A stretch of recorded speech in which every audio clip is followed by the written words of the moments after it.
Coucou les scènes, bienvenue dans cette nouvelle vidéo. Aujourd'hui on va parler alimentation. Comme vous l'avez vu dans le titre, on va parler des 10 aliments qui sont à mettre dans son alimentation pour tendre vers de l'anti-inflammatoire. Je vais vous expliquer absolument tout ce que ça veut dire, pourquoi manger une alimentation anti-inflammatoire, c'est quoi les bénéfices, c'est quoi les aliments, qu'est-ce qu'il faut éviter, je vais tout vous dire. Avant qu'on commence, n'hésitez pas à vous abonner, ça me soutient. Il y a aussi mes réseaux qui sont en barre d'infos et si jamais vous avez des questions par rapport à cette vidéo, à la thématique, n'hésitez pas à le mettre en commentaire, ça me ferait un plaisir de pouvoir répondre à vos questions. Let's go! Pourquoi adopter une alimentation anti-inflammatoire? C'est quoi le but? Quels sont les avantages? Première chose qu'il faut savoir, c'est que quand on va commencer à instaurer une alimentation anti-inflammatoire, on va avoir des effets directement à court terme, moyen terme et long terme. C'est ce qui est ultra intéressant, c'est qu'on va voir tout de suite les effets qui sont bénéfiques pour nous. L'inflammation chronique, ça va vraiment être ce qui va déclencher plein de maladies qui sont là avec de la récurrence. Le but de cette alimentation, c'est que ça va être un facteur clé qui va permettre de réduire au maximum toutes les inflammations pour éviter ce genre de maladies graves. Je sais qu'il y a les AVC, il y a le diabète aussi qui est dû à des inflammations. Cette alimentation anti-inflammatoire va aussi permettre d'avoir une meilleure santé digestive et notamment de réguler les symptômes du syndrome de l'intestin irritable, ce qui peut être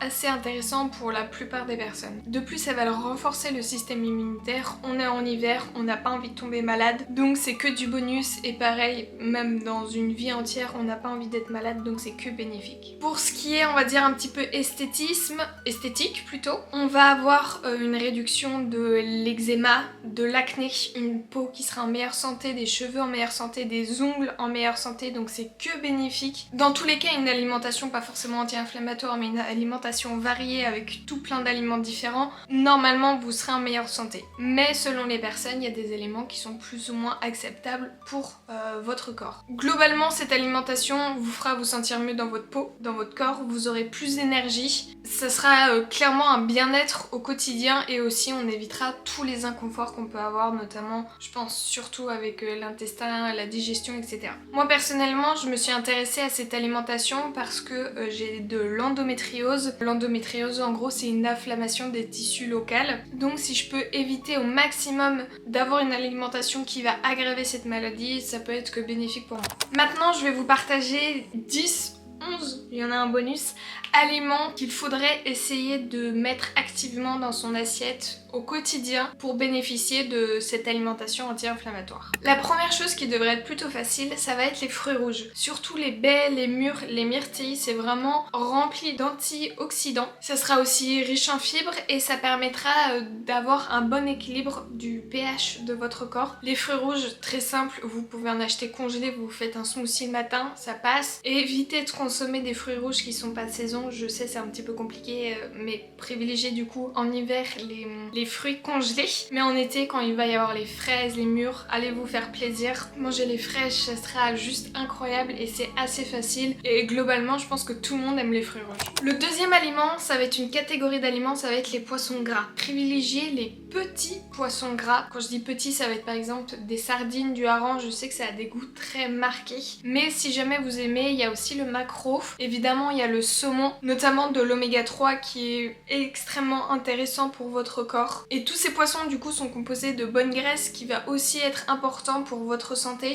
Je sais que l'huile d'olive extra vierge ou extra pure, je sais plus comment on dit, c'est aussi ultra intéressant. Évidemment à consommer avec modération comme tous les aliments, mais c'est bon pour la santé.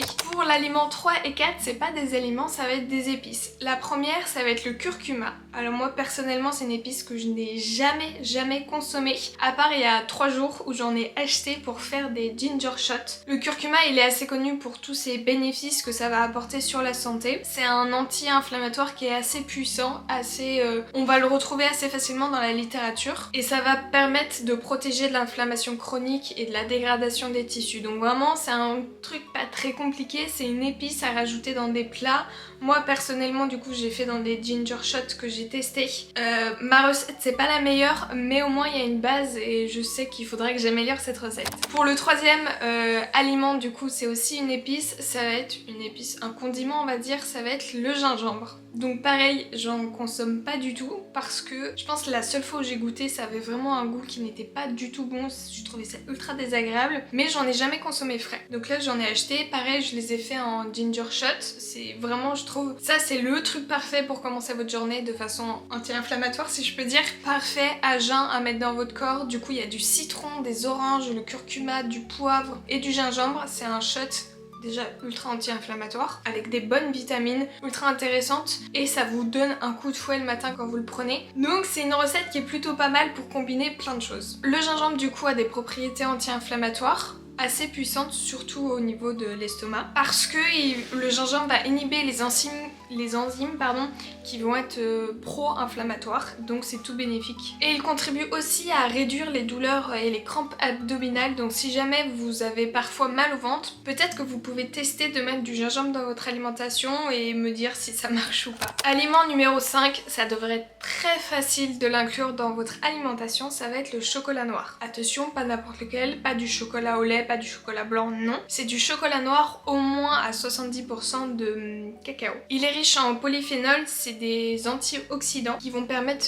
de réduire du coup le stress oxydatif dans le corps, donc ça c'est encore par rapport au pH. Et ça va permettre du coup de diminuer l'inflammation, pardon. Évidemment, c'est pas en surconsommation, 1-2 carrés de chocolat par jour, ça peut être assez intéressant. 6e aliment, on va avoir les oléagineux, donc ça va être tout ce qui est noix, noisettes, les amandes, les pistaches. C'est vraiment pas un truc auquel je suis fan, je sais que ma maman avant faisait tout le temps du pain aux noix, mais c'est pas un truc que j'aime, les amandes non plus, mais c'est assez intéressant de rajouter ça dans son alimentation. Ça peut être quelques amandes au goûter, ça peut être le matin, si vous faites un porridge, d'en rajouter un petit peu, juste à grignoter quand vous avez faim entre vos cours. Évidemment, pareil, comme d'habitude, j'ai envie de vous dire à consommer avec modération. Les oléagineux sont aussi riches en antioxydants, ce qui est assez intéressant pour du coup les inflammations. Pareil, dedans on va retrouver des graisses qui vont être bonnes pour le corps. Numéro 7, on va avoir les légumineuses. Alors ça on l'entend beaucoup dans n'importe quelle alimentation, ça va être riche en protéines, ça permet de réduire sa consommation de viande, sachant que la viande rouge ce n'est vraiment pas bon pour les inflammations comme la charcuterie, c'est vraiment pas recommandé. Donc plutôt privilégier des protéines et des aliments qui vont être plus végétales comme les haricots rouges, les haricots noirs, on va avoir les pois chiches, les edamame, il y en a plein. Il y en a au choix, à vos goûts, le tofu aussi. Il y a une grande variété, vous devrez forcément trouver un truc qui vous plaît. Donc comme je vous l'ai dit, c'est une excellente source de fibres, de protéines végétales. Ça permet d'avoir du coup, de réduire l'inflammation de votre corps. Ça permet aussi d'avoir une satiété sur le plus long terme. Donc ça peut être intéressant pour les gens qui grignotent assez fréquemment. Et enfin, ça permettra d'avoir un système digestif qui va être assez sain. Le 8e, on va rejoindre un petit peu le reste, ça va être les graines qu'on peut retrouver, surtout les graines de chia. Ça je pense que tout le monde connaît, les graines de lin, il y a les graines de tournesol, il en existe vraiment plein, il y a des mélanges aussi qui sont faits. Vous pourrez forcément trouver votre bonheur. Il y a des gens qui font des porridge avec des graines de chia. Si le matin vous aimez, moi je pense que la texture j'aimerais pas trop. Mais les graines j'en rajoute souvent quand je fais des salades composées. Je trouve que c'est la façon la plus facile de les inclure dans l'alimentation. C'est riche en oméga 3 et en fibres, c'est toujours les mêmes choses qui reviennent, donc ça sera bon pour votre santé. De bonnes graisses avec de bonnes fibres et ça permettra de réduire encore une fois les inflammations. Elles permettent aussi de réguler le sucre dans le sang, ça peut être aussi intéressant. On sait tous que le sucre ça fait des pics de glycémie qui sont pas forcément intéressantes par rapport à notre énergie dans la journée, donc peut-être qu'inclure ce genre de graines dans notre alimentation ça permettra d'avoir un niveau, pas de fatigue, mais un niveau d'énergie constante dans la journée. 9e aliment, ça va être quelque chose plutôt facile je pense à mettre dans votre alimentation, ça va être le thé vert. Je sais que le café aussi ça peut être intéressant mais c'est vraiment un truc que je n'aime pas donc je vous en parle pas trop. Mais le thé vert c'est une source importante d'antioxydants, encore une fois, qui va avoir du coup des effets anti-inflammatoires. Ça se consomme en boisson donc en plus on boit de l'eau, il n'y a pas de calories, il n'y a pas de sucre, il n'y a rien du tout, juste du thé vert donc c'est forcément bon pour la santé. Et ça permet aux cellules de lutter contre le vieillissement précoce. Ça aussi ça peut être intéressant pour les personnes de consommer plus de thé vert. 10e aliment, ça je vais pas vous mentir, je ne l'ai encore jamais mis dans mon alimentation. alimentation, ça va être les aliments fermentés, comme les yogourts, le kéfir ou il y a aussi le kimchi. Je n'ai jamais goûté un de ces trois-là. Ils vont être riches en probiotiques, ce qui est extrêmement intéressant pour la bonne santé et la bonne digestion dans votre estomac. Ça permettra aussi d'avoir des micro-organismes qui sont intéressants dans votre estomac, toutes les petites bactéries qui font chacune leur métier. Ça vous permettra aussi d'avoir une meilleure digestion, donc ça c'est ultra bénéfique. De réduire les inflammations au niveau des intestins. Honnêtement, si jamais vous consommez un de ces trois-là, je veux bien que vous me disiez où vous les achetez, ça a quel goût, comment les consommer. Je serais curieuse parce qu'il faut forcément que j'en rajoute dans mon alimentation au fur et à mesure, mais j'ai un petit peu peur. Enfin, dernier aliment bonus, ça c'est quelque chose qu'on vous dit tout le temps, c'est de boire de l'eau. C'est bénéfique pour tout, votre corps est composé à 70% d'eau, donc vous devez boire au moins 1,5 litre voire 2 litres tous les jours en fonction de votre gabarit, de votre activité physique, etc. C'est pas parce qu'on est en hiver qu'on peut ne pas boire, hein.